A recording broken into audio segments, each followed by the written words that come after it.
वो आवाज जो अब नहीं आती। उस सुबह 6:10 पर फोन नहीं बजा और उसी पल उसे समझ आ गया। कुछ आवाजें एक दिन लौट कर नहीं आती। कुछ आवाजें जिंदगी में इतनी आम होती हैं कि हम उन्हें जरूरी समझते ही नहीं। जैसे सुबह की पहली आवाज, नाम लेकर पुकारना, या बस इतना पूछ लेना, उठ गया। उसे कभी नहीं लगा था कि एक दिन यही आवाज उसकी सबसे बड़ी कमी बन जाएगी। उसका बचपन किसी फिल्म जैसा नहीं था। न बहुत सुख, न बहुत दुख। बस एक छोटा सा घर, मिट्टी की खुशबू और माँ की मौजूदगी। माँ हर सुबह सूरज से पहले उठ जाती थी। चूल्हे की हल्की आवाज, बर्तन की खनक, और फिर धीरे से दरवाजे के पास आकर कहना, उठ जा, देर हो जाएगी। वो करवट बदल लेता। आंखें बंद रहती। माँ 5 मिनट, और माँ हर बार मुस्कुरा देती। उस मुस्कान में कोई शिकायत नहीं होती थी, कोई गुस्सा नहीं, बस इंतजार होता था। स्कूल के दिनों में वो ज्यादा बोलने वाला बच्चा नहीं था। थोड़ा चुप, थोड़ा खोया हुआ, लेकिन माँ सब समझ जाती थी।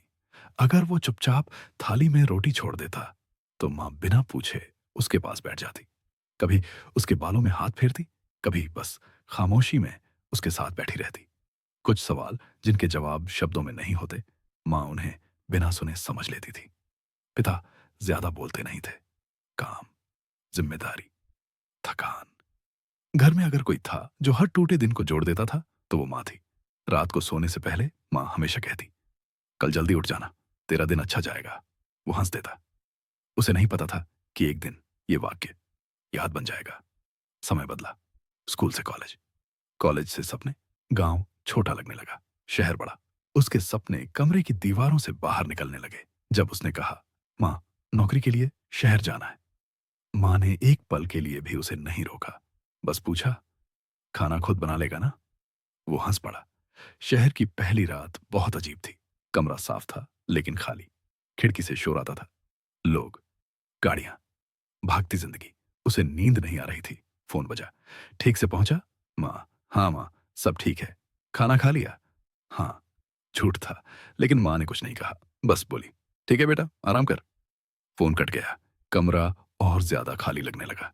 धीरे धीरे शहर उसकी आदत बन गया। ऑफिस, काम, मीटिंग, डेडलाइन, और माँ की कॉल हर सुबह ठीक 6:10 पर। उठ गया। वो जवाब देता, हाँ माँ। कभी प्यार से, कभी जल्दी में, कभी झुंझलाकर। और माँ हर बार एक ही बात कहती, खाना टाइम पर खा लेना। उसे लगता था माँ बस यही बोलती है। उसे नहीं पता था कि माँ अपनी पूरी चिंता उसी एक लाइन में छुपा देती है। कभी कभी माँ कुछ और बोलना चाहती। आज तेरी आवाज थोड़ी थकी हुई लग रही है। वो बीच में काट देता, माँ, लेट हो रहा है, फिर बात करेंगे। ठीक है बेटा। फोन कट जाता और माँ के पास बहुत कुछ अनकहा रह जाता। एक दिन ऑफिस से लौटते वक्त वो बहुत थक गया था। काम नहीं बना, डांट पड़ी, दिमाग भारी था। फोन बजा। माँ। वो झुंझला गया, माँ, अभी बात करने का मूड नहीं है। फोन कट गया। कुछ देर बाद मैसेज आया, कोई बात नहीं बेटा, आराम कर, मैं कल बात कर लूंगी। उसने फोन साइड में रख दिया। अगली सुबह सब कुछ वैसा ही था। 6:10। फोन बजा। उठ गया। उसने जवाब दिया। उसे नहीं पता था कि ये सामान्य सुबह गिनी जा रही हैं, और उसे ये भी नहीं पता था कि बहुत जल्द एक सुबह 6:10 पर फोन नहीं बजेगा। उस सुबह 6:10 पर फोन नहीं बजा। पहले उसे अजीब नहीं लगा। उसने सोचा, आज शायद मां सो गई होगी। लेकिन दिल को यह बात ठीक नहीं लगी। वो उठ गया, तैयार हुआ। घर से निकलते वक्त फोन एक बार फिर देखा। कोई कॉल नहीं, कोई मैसेज नहीं। ऑफिस पहुंचा। काम चल रहा था, लेकिन उसका मन हर 5 मिनट में फोन की तरफ भाग जाता था। उसने मां को कॉल किया। रिंग गई, फिर कट गई। दूसरी बार भी वही। अब डर साफ महसूस होने लगा। उसने खुद से कहा, शाम को बात कर लूंगा। लेकिन उस दिन शाम बहुत भारी थी। शाम होते होते उसका मन और ज्यादा बेचैन हो गया। ऑफिस से निकलते वक्त उसे याद नहीं किसने क्या कहा। सड़क पर लोग थे, गाड़ियां थीं, शोर था, लेकिन उसके अंदर एक अजीब सी खामोशी भर रही थी। वो बस फोन देख रहा था। एक बार फिर मां को कॉल किया। रिंग गई, कोई आवाज नहीं। उसने सोचा, शायद घर के काम में होंगी, लेकिन दिल जानता था कि कुछ ठीक नहीं है। उसने घर का नंबर मिलाया। इस बार फोन उठा। उसे लगा अब माँ बोलेगी, हाँ बेटा। लेकिन उधर से माँ की आवाज नहीं आई। कुछ सेकंड खामोशी रही। फिर किसी और की भारी सी आवाज आई, बेटा। उस एक शब्द में इतना वजन था कि उसका दिल डूब गया। उसने कुछ कहना चाहा, लेकिन आवाज गले में अटक गई। उधर से धीरे धीरे शब्द आए, सुबह से तबीयत ठीक नहीं थी। वो सुन रहा था लेकिन समझ नहीं पा रहा था। दिमाग एक ही जगह अटका था। सुबह 6:10। उसे याद आया, आज पहली बार मां की कॉल नहीं आई थी। आवाज आगे बोली। डॉक्टर ने पूरी कोशिश की। उसके हाथ कांपने लगे। फोन कान से फिसलता सा लगने लगा। उसे लगा जैसे कोई उसके अंदर कुछ तोड़ रहा हो। उधर से आवाज रुक गई, शायद रोने के लिए, या शायद उसे थोड़ा वक्त देने के लिए। उस पल उसे समझ आया, कुछ आवाजें अगर एक दिन ना आए तो वो सिर्फ देर नहीं होती, वो अलविदा होती हैं। फोन अब भी उसके हाथ में था, लेकिन उसके कानों में अब भी एक ही आवाज गूंज रही थी। उठ गया। वो उसी रात घर के लिए निकल पड़ा। ट्रेन की खिड़की से बाहर अंधेरा था, जैसे दुनिया ने उसके लिए रोशनी बंद कर दी हो।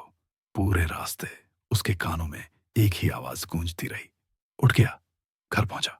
वही आंगन, वही दीवारें, लेकिन दरवाजे पर कोई आवाज नहीं थी।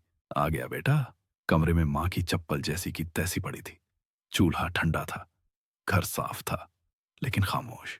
रात बहुत लंबी थी। नींद नहीं आई। सुबह हुई। घड़ी देखी, 6:10। उसकी आंख अपने आप खुल गई। फोन उठाया। स्क्रीन खामोश थी। कोई कॉल नहीं। तभी उसे समझ आया, अब उसे उठाने वाला कोई नहीं है।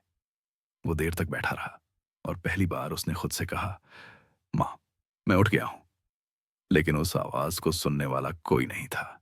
कुछ आवाजें जब चली जाती हैं तो वो सिर्फ याद नहीं बनती, वो हर सुबह दिल को जगा देती हैं और जिंदगी को चुप करा देती हैं। अगर आज आपके घर में सुबह कोई नाम लेकर पुकारता है तो एक पल रुकिए। फोन मत देखिए, जल्दी मत कीजिए। बस उस आवाज को ध्यान से सुनिए, क्योंकि कुछ आवाजें सिर्फ उठाने नहीं आती, वो जिंदगी भर संभालने आती हैं।